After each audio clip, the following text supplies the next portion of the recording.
In the quiet dawn of the medieval world, winter did not arrive as a surprise. It crept in slowly through yellowing leaves, frozen rivers, and skies that hardened into iron. Cold wrapped itself around forests and valleys, dropping temperatures far below mercy. Yet within this brutal silence, wooden cabins endured, not because they were strong, but because they were wise, built by people who lived with winter rather than against it. Thick logs stacked tightly, still wet with sap, slowed the passage of cold, while earth packed into walls and floors acted like a memory, holding warmth long after the fire faded. Smoke curled from low roofs as hearths burned steadily, never roaring, never dying. The cabins breathed heat the way the forest breathed wind. Snow piled high against walls, not as a threat, but as insulation, sealing life inside.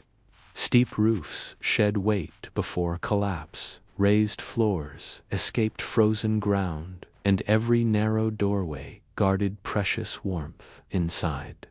Men returned with frostbitten beards, women stirred stews that scented the air with fat grain, and survival children slept near animals, sharing breath and body heat. Walls, darkened with smoke, grew stronger with time. Tools leaned against timber beams, worn smooth by generations. Who learned where cold crept and how to stop it? These homes were not designed on paper. They were shaped by loss, hunger, and memory. Every winter refined them. While modern walls crack under sudden cold, medieval cabins remained calm, steady, and alive, holding against temperatures that would shatter glass, steel, and concrete. Today's the long winter deepened. The true secret of survival revealed itself, not in strength, but in rhythm. Medieval life moved slowly because the cold demanded patience. Fires were never allowed to rage wildly. Instead, they whispered through the day and night, feeding warmth into timber walls that had learned how to listen. Smoke darkened beams and sealed tiny cracks, turning age into protection, while the earth beneath the floor remained packed and dry, keeping deathly damp away from sleeping bodies outside.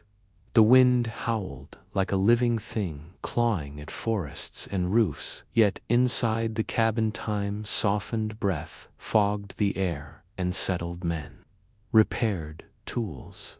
With numb fingers, women kneaded dough close to the hearth, using heat twice, once for food and once for life. Clothing layered wool upon wool, not for fashion but for trapped air. Animals were brought inside, not out of sentiment but understanding. Their warmth rising and mixing with human breath, forming a shared shield against freezing nights. Snowdrifts wrapped cabins like blankets, pressing gently against walls, reducing the reach of the cold. Every movement, every habit was part of a system, learned through centuries of loss and endurance. Heat was stored in stone pots, ashes were saved to rekindle flames quickly, and windows remained small, not to hide the world but to protect the fragile warmth within. These homes did not rely on sudden bursts of artificial heat or thin barriers of glass and metal. They survived because they respected slowness, balance, and continuity. While modern structures shock themselves with rapid temperature changes, medieval cabins endured calmly, absorbing winter and releasing warmth gradually, as if the walls themselves remembered summer. This quiet intelligence allowed them to stand unbroken through cold so severe it could split mountains and silence rivers. As winter pressed hardest and darkness ruled most hours of the day, the cabins revealed their final lesson, that survival was never about isolation but connection. Walls did not stand alone. They were supported by forests, villages, and shared knowledge. Every log was cut in the right season. When sap was low, making wood tighter and less eager to split, clay mixed with straw sealed gaps and moved gently as temperatures shifted, preventing sudden fractures that plague rigid, modern materials. Roofs overhung walls to keep melting snow from creeping inside, and entrances were placed away from prevailing winds, forcing cold air to lose strength before reaching the hearth. Inside, life folded inward. Families gathered closer, sharing stories, prayers, and silence, while storms screamed beyond. The timber skins' heat traveled upward, slowly caught by low ceilings and thick thatch, refusing to escape into the night. The cabin became a cocoon, where cold could be heard but rarely felt. Tools were stored inside to prevent brittleness. Water vessels were kept near warmth to avoid freezing solid, and every decision honored the reality of long winters without rescue or repair. Modern homes fracture because they rely on precision, materials that resist movement and fail when forced to bend. Medieval cabins expected movement. They creaked, shifted, settled, and survived. This part of the story carries the emotional weight of forgotten humility. These people knew nature would always win, so they built homes that yielded rather than fought, allowing cold to pass around them instead of through them. The cabin stood not as a fortress, but as a companion shaped by hands that listened to wind, snow, and silence, and answered with patience. This quiet partnership is why structures born of wood, earth, and memory endured winters that now expose the fragility of modern design. When the cold reached its cruel peak and even breath felt heavy, the cabins revealed a truth that modern eyes often miss: that endurance lives in imperfection. Medieval builders never chased flawless symmetry or sealed precision. They allowed gaps for wood to swell, space for walls to shift, and room for materials to age with dignity. Logs were laid in alternating patterns, locking weight and warmth together, while corners were carved to interlock like clasped hands, refusing to separate under stress. These structures welcomed time, soot-layered ceilings, and acted as insulation. Ash filled tiny seams and strengthened them with every passing winter. Moisture was managed, not eliminated. Earth floors absorbed and released dampness, slowly preventing sudden rot, while raised thresholds stopped snowmelt from invading living space. Light entered softly through horn or oiled cloth rather than fragile glass, casting a warm amber glow that did not bleed heat into the frozen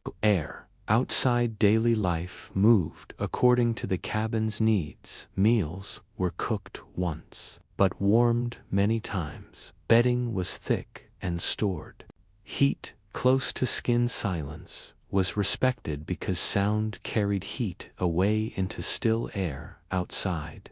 The wind circled these homes, but rarely found a way inside, because nothing about the structure challenged it directly. Modern homes crack because they are stiff and proud, relying on thin layers and rapid heating. Medieval cabins survived because they were humble, flexible, and forgiving, accepting cold as a visitor rather than an invader. This part of the story deepens the contrast between structures that demand control and those that practice coexistence. The cabins endured because they understood that winter cannot be beaten, only endured with grace, patience, and wisdom, carved into every beam and shadow. As winter finally loosened its grip and the first signs of thaw whispered through frozen valleys, the cabins stood scarred but unbroken, carrying the weight of a season that had tested every joint, every beam, and every human breath within them. These homes had not conquered the cold, they had remembered how to live with it, holding warmth the way a story is held quietly passed from one generation to the next. Inside walls, darkened by smoke and years, the memory of fire lingered even after embers faded. Timber released stored heat. Slowly, as if refusing to let life slip away too quickly, people emerged, thinner, older, but alive, stepping into pale sunlight that reflected off retreating snow, while modern structures, elsewhere, fractured under similar cold, their rigid frames snapping like brittle bones. The medieval cabin endured because it accepted change. It expanded, contracted, settled, and breathed alongside the land. This final movement reveals the deeper loss of the modern world, not materials or technology, but humility. Once builders listened to forests, watched snow, measured wind, and respected silence. Today, walls are drawn thin and fast, chasing efficiency rather than wisdom. Heating systems roar instead of whisper, and when power fails, homes fall silent and helpless. The medieval cabin needed no rescue. It had already planned for absence, scarcity, and endurance. These structures were never meant to last forever, yet they outlived centuries because they were built slowly by hands that understood suffering, cold, hunger, and time. The story closes with cabins standing alone in melting forests, smoke no longer rising, yet warmth still remembered in their bones, reminding us that survival is not found in domination but in harmony. The cold did not spare them out of mercy, it passed because winter always does. But what remained was proof that when humans build with patience, memory, and respect, even the harshest cold cannot erase them. This is why homes, born of wood, earth, and fire, endured temperatures that now expose the fragile confidence of the modern age.